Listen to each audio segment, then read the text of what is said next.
하나님께서 늘 인도하시고 함께 하심으로써 정말 늘 기뻐하고 늘 감사하고 늘 하나님 앞에 영광 돌리는 그런 저와 여러분들의 복된 삶이 되시기를 주님의 이름으로 축원합니다. 자, 믿음의 선포를 다 힘있게 하겠습니다. 자, 절 따라서 목소리도 절 따라서요 좀 큼직하게 하겠습니다. 나는 주 안에서 항상 행복합니다. 나는 주 안에서 반드시 승리합니다. 그렇게 될 줄 믿습니다. 어렵고 힘든 상황 속에서도 믿음의 선포, 믿음 안에서 이룰 때 반드시 그 합당한 상응한 열매를 얻게 될 줄로 믿습니다. 더욱더 담대한 믿음의 용사 되어서 2022년 새로운 한 해를 더 소망으로 열어가는 우리 모두가 되시기를 간절히 소망합니다. 지난 시간에 우리는 교회가 세운 비전을 다시 한번 점검했는데요, 복음의 능력을 끼치는 영광스러운 교회를 세우라는 비전이었습니다.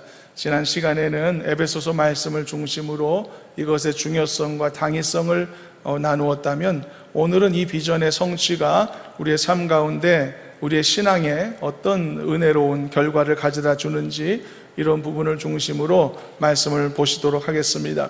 먼저 지난 시간에 살펴보았던 말씀을 에베소서 5장 26, 27절을 함께 읽어보고 말씀을 시작하도록 하겠습니다. 함께 한번 읽어보도록 합니다. 이는 곧 물로 씻어 말씀으로 깨끗하게 하사 거룩하게 하시고 자기 앞에 영광스러운 교회로 세우사 티나 주름 잡힌 것이나 이런 것들이 없이 거룩하고 흠이 없게 하려 하심이라. 여러분, 하나님께서는요, 우리 교회들이 하나님 앞에서 그리고 세상 앞에서도 영광스러운 교회로 세워지기를 원하시는 줄로 믿으시기를 바랍니다. 어떤 티나 주름 잡힌 것이 없기를 바라시는 것입니다. 거룩하고 흠이 없는 순결한 모습을 바라시는 것입니다. 마치 부모가 자기 자녀들이 항상 거룩하고 순결하고 깨끗하고 보호받기를 원하는 것과 똑같은 동일한 마음으로 아버지 되신 하나님은 우리 교회들이 바로 이렇게 세상 앞에 하나님의 영광을 드러내고 하나님의 자랑스러운 모습들이 되고 하나님의 사랑을 보여줄 수 있고 대변할 수 있는 그런 영광된 교회, 거룩한 교회가 되기를 원하시는 줄로 믿으시길 바랍니다. 우리의 교회들이 영광스러운 교회가 되어야 될 이유는 수없이 많고 성경에도 수없이 우리에게 가르쳐주고 있습니다. 가장 중요한 한 가지 논리가 있습니다. 그것은 이런 것입니다. 바울이 말이죠, 아직 사울이었을 때 변화되기 전에 다메섹으로 가는 여정에 있었죠. 그때 회심하기 전에 교회와 성도들을 핍박하기 위해 가던 길에 그 내용, 예수님을 그 길에서 만나는 장면이 나오지 않습니까? 그 내용이 사도행전 9장 4절 5절인데 한번 읽어보면서 이 장면을 한번 살펴보시도록 하겠습니다. 함께 읽어보시도록 합니다. 땅에 엎드러져 들음에 소리가 있어 이르시되 사울아 사울아 네가 어찌하여 나를 박해하느냐 하시거늘 대답하되 주여 누구시니까 이르시되 나는 네가 박해하는 예수라. 사울은 다메섹에 있는 성도와 교회를 박해하러 가는 중이었습니다. 근데 예수님은 뭐라고 그 사실을 설명하셨습니까? 사울아 네가 어찌하여 나를 박해하느냐라고 말씀하셨죠. 어떻게 이런 일이 가능했을까요? 사울은 문자적으로 보면 예수님을 박해해 본 적이 없습니다. 만나본 적도 없습니다. 그런데 예수님은 교회를 핍박하러 가는 그를 향해 왜 나를 핍박하냐라고 말씀하셨죠. 어떻게 이런 논리가 가능합니까? 한 가지 이유가 있기 때문입니다. 그것은 교회는 예수님의 몸이었기 때문입니다. 교회는 예수님의 몸이니까 교회를 박해하는 것은 왜 나를 박해하느냐라는 반응으로 나오실 수밖에 없었죠. 사울이 이 말을 듣고 깜짝 놀랐을 겁니다. 그때까지는 예수님께서 교회라고 하는 것을 자신과 동일시 하신다는 것을 누구도 생각도 못했고 알지도 못했던 때였습니다. 그런데 이 놀라운 사실을 사울이 말할 수 없는 그 한 예수님의 나타나심의 표적과 함께 그 자리에서 알게 되고 듣게 되었던 것이죠. 그래서 우리도 이 말씀을 보며 깨닫는 것입니다. 그렇구나, 내가 생각하는 교회가 이런 게 아니구나. 하나님에게 있어서 교회란 내가 단순히 생각하는 건물이나 시설이나 이런 개념만이 아니로구나, 이렇게 깨닫게 되는 것입니다. 그래서 교회는 존귀한 것입니다. 그래서 교회는 소중한 것입니다. 왜냐하면 예수님의 몸이기 때문이죠. 물론 여러분, 교회가 부족한 점도 많이 있습니다. 이 지상의 교회들, 유형의 교회들이니까 실수도 있고 완벽하지 않은 점도 있습니다만, 그럼에도 불구하고 주님께서는 우리 교회들을 붙들고 계시는 것이고, 그리고 이끌고 계시는 것이고, 그리고 사용하고 계시는 것입니다. 왜냐하면 한 가지 논리만 우리가 살펴보는 것입니다. 교회는 예수님의 몸이니까요. 여러분, 내 몸이 약간 부족하다고 해서 내 몸 안 씁니까? 내 몸을 쓰면서 살아가는 것입니다. 반드시 쓰면서, 간수하면서, 간직하면서, 아껴가면서 내 몸을 사용하지 않습니까? 내 몸이 부족하다고 포기하는 사람 있나요? 그렇지 않은 것처럼 이 지상에 흩어져 있는 모든 유형의 교회들이 부족함과 모자람과 완벽하지 않음이 있겠지만은, 그러더라도 하나님은 여전히 우리의 교회들을 붙드시는 것이고 사용하시는 것이고 이끌어 주시는 것입니다. 여러분들도 보십시오. 완벽한 성도가 아니시지 않습니까? 여러분들이 성도라는 이름에 엄밀히 말하면 부끄러움들을 다 갖고 있지 않습니까? 감추어진 것들 말이죠. 성도답지 않은 것들. 그럼에도 불구하고 여러분들은 하나님 앞에 성도라는 이름을 갖고 계신 것은 무슨 이유 때문일까요? 만일 우리가 성도라는 자격시험을 우리가 치러야만 이 성도라는 이름을 얻을 수 있었다면 우리는 아마 몇 %나 합격했을지 모르겠습니다. 도덕 테스트하고 성실성 테스트, 충성 테스트, 윤리 테스트, 이 모든 것을 거쳐야 되는 것이라면 얼마나 어려운 과정이겠고 얼마나 많은 사람들이 거기에서 탈락하겠습니까? 요즘 대통령 뽑는 시즌이라 후보들이 지금 나와서 혹독한 검증 과정을 거치지 않습니까? 아마 그 중에는 나중에 내가 왜 출마를 했을까라고 이렇게 후회하는 사람들이 분명히 있을 것으로 생각이 듭니다. 여러분, 우리나라의 고위공직자들을 위한 인사청문회 제도가 수년 전에 생겼지 않습니까? 근데 그 과정이 굉장히 혹독하지 않습니까? 수많은 총리나 또는 장관 후보들이 나와서 검증에 통과하지 못해서 낙마하는 일들이 꽤 많이 있었지 않습니까?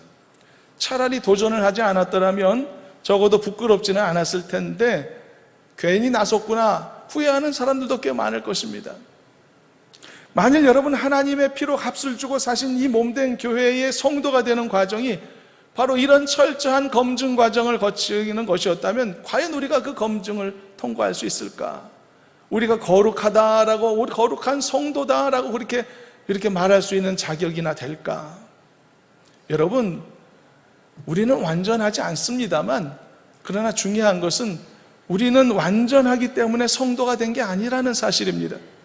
우리가 부족하고 연약하지만 하나님께서 나를 붙들어 주시고 은혜로 선택하셔서 그리고 인도해 주시고 있기 때문에 우리가 몸된 교회의 성도가 되는 것입니다. 세상의 왕회잔치에, 결혼잔치에 참석하는 사람들이 다 길거리에서 데려온 사람들이지 완벽한 사람들이 어디 있겠습니까?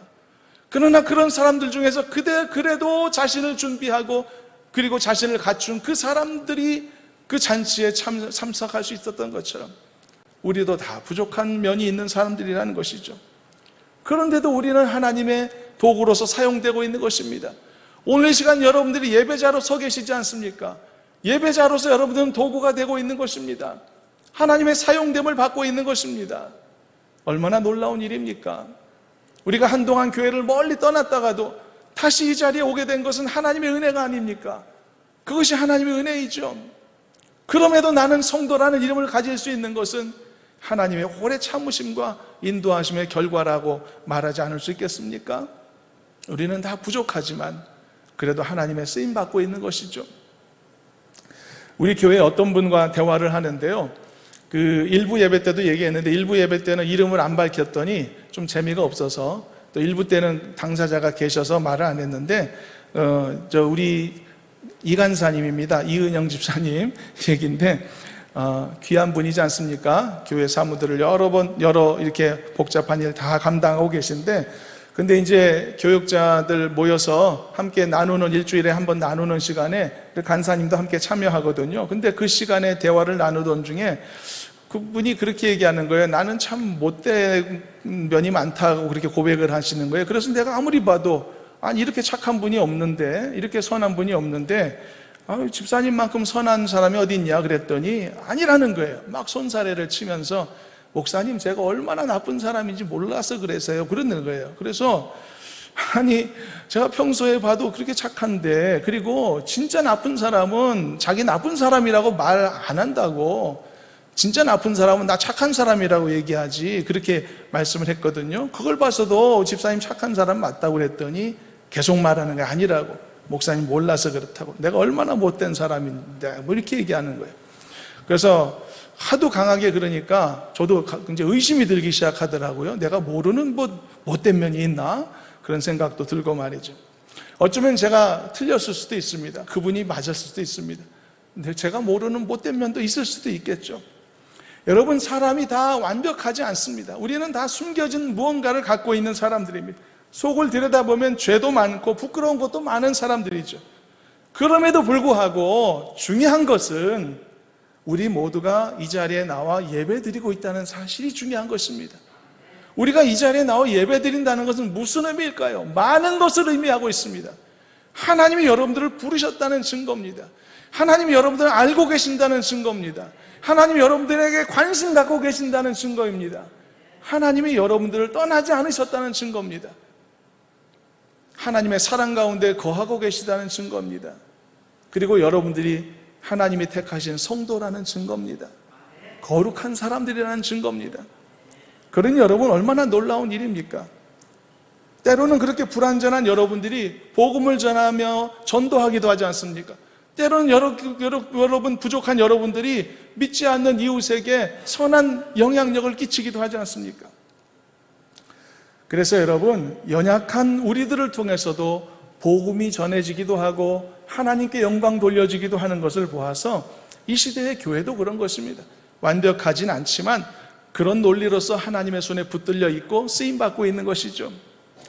사도 바울도 보십시오. 사람이나 죽이고 사람들 교회나 핍박하러 다니는 사람, 뭐가 아쉬워서 하나님이 그를 위대한 사도로 부르셨을까? 그렇게 사람이 없었을까? 그렇게 진짜 이 택하실 사람이 그렇게 인적 자원이 없으셨을까? 그게 아닌 것입니다.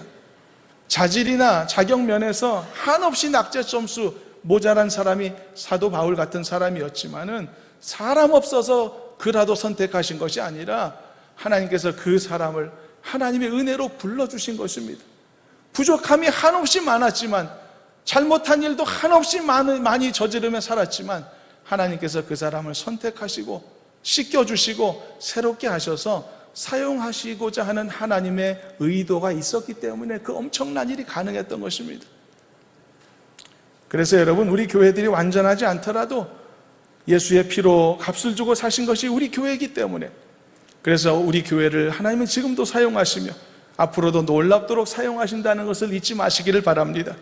그래서 이 마지막 때에 하나님의 그 영광스러운 역사하심을 이루는 거룩한 교회로, 영광스러운 교회로 우리 교회뿐만 아니라 피로 값주고 세우신 모든 주님의 교회들이 그 역할을 감당하고 남음이 있는 큰 역사가 있기를 저는 간절히 소망하는 것입니다. 그래서 여러분, 하나님께서 비전으로 삼고 계신 이 교회를 향한 과제도 우리가 마음에 새겼으면 좋겠습니다. 22년도 새해를 열면서 우리가 지난 한 주일 동안 특세를 거치면서 하나님께서 나에게 주실 수 있는 개인의 비전과 개인의 축복에 대해서 우리가 충분히 나누었습니다. 하나님이 나를 지키시고 돌보시고 평강 주시고 그 얼굴을 나에게로 향하셔서 멈추지 않으시는 지속되는 하나님의 은혜를 우리는 구하면서 축복으로 우리의 비전으로 삼았습니다. 이제는 이 개인의 비전과 함께 하나님께서 교회에 주신 비전도 우리가 마음에 새기면서 이 두 가지를 우리의 삶을 바치는 단단한 두 기둥이 되게 하여서, 그래서 이전보다 훨씬 더 건강하고 귀한 모습으로 한 해를 승리하며 살아가는 우리가 되었으면 참 좋겠습니다. 이런 소망을 이루어가는 우리 모두가 되기를 주님의 이름으로 축원합니다. 그렇다면 한 가지 중요한 질문을 해야만 합니다. 그렇다면 영광스러운 교회는 어떻게 세워지는가? 무엇으로 세워지는가? 그 정답은 오늘 말씀 제목에 있습니다. 바로 복음으로 세워지는 것입니다. 4장 18절 19절 누가복음 본문 말씀을 다시 한번 읽어보시도록 하겠습니다. 함께 읽어봅니다. 주의 성령이 내게 임하셨으니 이는 가난한 자에게 복음을 전하게 하시려고 내게 기름을 부으시고 나를 보내사 포로된 자에게 자유를, 눈먼 자에게 다시 보게 함을 전파하며 눌린 자를 자유롭게 하고 주의 은혜의 해를 전파하게 하려 하심이라 하였더라. 예수님은 복음의 기능에 관해서 본문에서 세 가지를 말씀했습니다. 복음이 전파될 때 포로된 자가 자유를 얻는다고 말씀하셨습니다. 또 눈먼 자가 다시 보게 된다고 말씀하셨습니다. 그리고 눌린 자가 자유롭게 된다고 말씀하셨습니다. 그것은 예수님이 전하신 복음이 그 자체가 능력이기 때문입니다. 그래서 우리는 이것을 말씀의 능력이라고 그렇게 부르고 있습니다.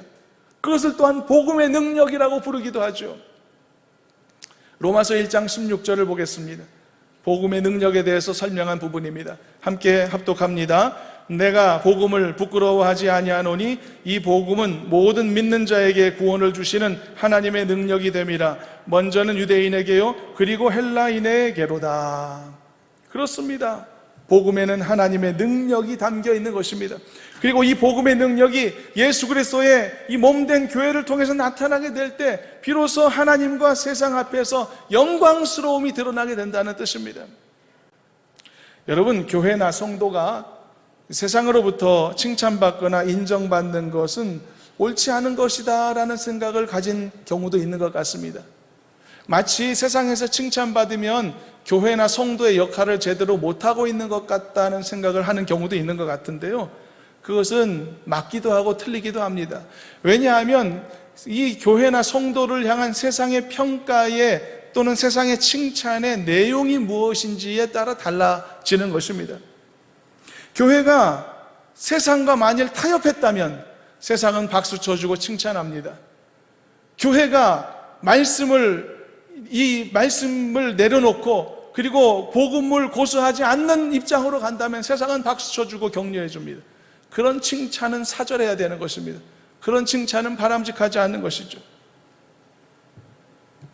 그러나 여러분, 우리의 교회들이 그리고 우리의 성도들이 세상에 나가서 빛과 소금의 역할을 감당하고 그리고 이 아름다운 모습을 통해서 하나님께 영광됨을 드러내는 그 귀한 역할을 감당한다면 그것을 통해서 밝은 빛이 세상 앞에 비추어질 때, 그래서 하나님 앞에 영광 돌려지고 칭찬받게 된다면 그것은 우리가 바라야 되는 것입니다. 소망해야 될 내용이라는 것입니다. 그런데 여러분 보십시오. 교회와 성도들에게 주신 이 사명은요, 교회와 성도들이 세상에서 존경받고 존중받고 인정받지 않으면 이룰 수가 없는 것들입니다. 세상에서 욕이나 먹고 사는데 어떻게 이런 영광스러움을 이루어낼 수 있겠습니까? 그래서 우리는 모두 영광스러운 교회에 영광스러운 성도가 되어야만 하는 것입니다. 더 나은 목표를 가져야 합니다. 더 높은 비전을 세워야 하는 것이죠.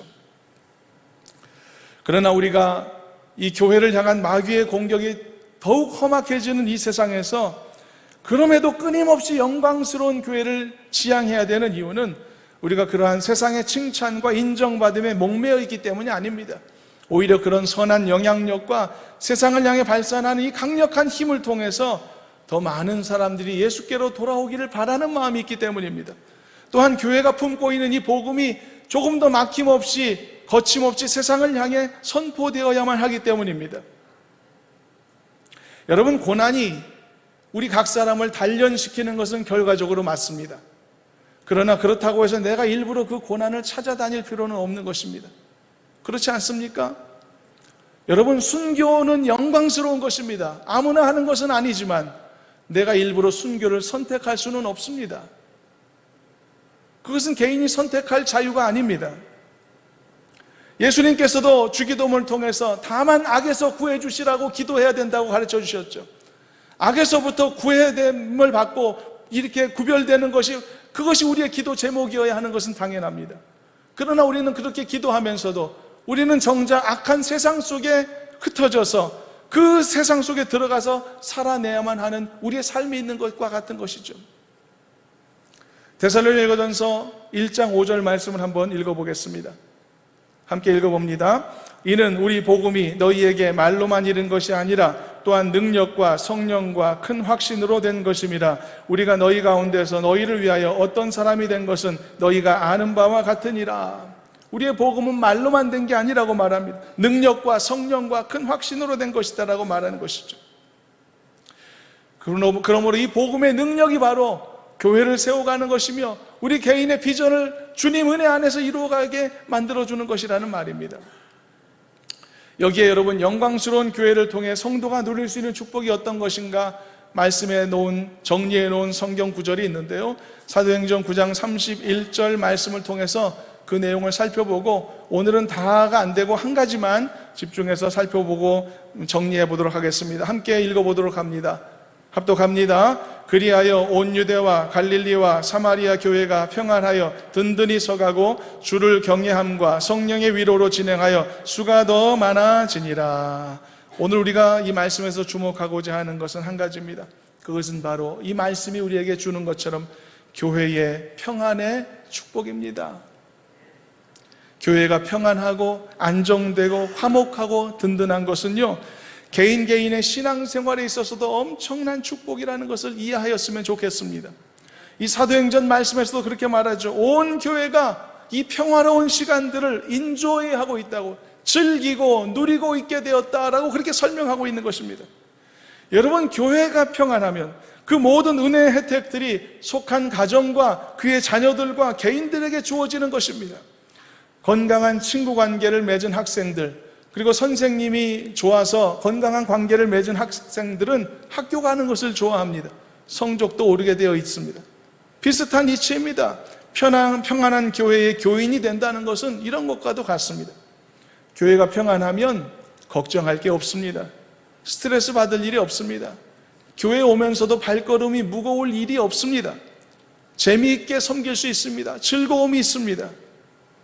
그렇다면 여러분, 우리가 신앙생활 해야 되는 성도로서 이거보다 더 큰 은혜가 어디 있겠습니까? 특히 교회의 평안함은 자녀들의 건강한 신앙생활을 보장하는 것이기도 합니다. 이 한 가지 사실만으로도 교회의 평안을 위해 애쓰고 노력할 이유가 넘쳐나는 것이죠. 혹시 가정에서 목회자를 비난하는 입술을 가진 부모들은 그의 자녀들에게 신앙의 해로운 쓴 잔을 마시게 하는 것과도 같습니다. 그렇게 하고서도 자녀들이 건강한 신앙을 갖기를 바라는 것은 큰 잘못입니다. 서로 분쟁하고 다투는 교인들의 관계를 보여주는 것도 매우 해로운 것입니다. 평안한 교회 환경을 뺏는 것이기 때문에 교회의 평안으로부터 주어지는 모든 축복을 가로막는 장애물이 되는 것이죠. 그래서 여러분, 교회의 평안의 축복은 궁극적으로 하나님이 주시는 축복이지만 이런 특성이 있기 때문에 우리 각 사람들이 감당해야 될 우리의 몫도 주어지는 면이 있다는 것을 알아야 합니다. 그래서 여러분, 축복된 교회에 대한 가장 정확한 정의는 바로 화목한 교회입니다. 그리고 행복한 교회인 것입니다.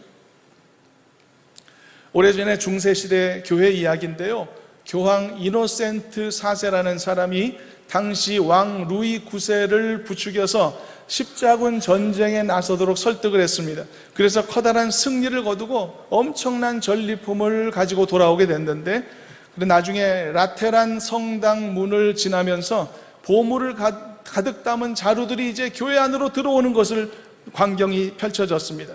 그때 그 모습을 지켜보던 교황이 옆에 있던 토마스 아퀴나스에게 이렇게 말했다고 합니다. 이 아퀴나스는 유명한 철학자, 중세 신학자죠. 교회 안으로 엄청난 보물들이 들어오는 것을 보면서 교황이 말했습니다. 이보게, 이제는 교회가 금과 은은 내게 없지만 이라는 말을 하지 않아도 되는 시대가 되었네 라고 말했다고 합니다. 그랬더니 아퀴나스가 대답하기를, 맞습니다.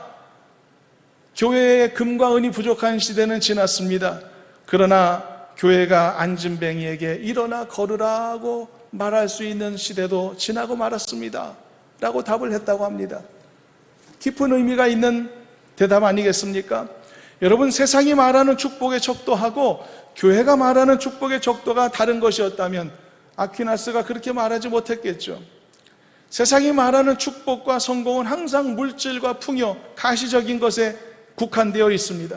얼마나 더 많은 이윤을 내느냐, 그것이 얼마나 행복한 관계를 세우느냐보다 훨씬 더 높은 가치를 지니고 있는 것이 교회 밖 세상의 모든 가치 기준이 아니겠습니까? 그것이 기업의 논리이기도 하고요.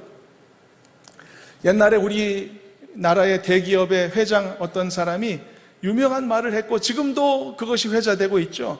회사 직원들에게 이렇게 말했다고 하죠.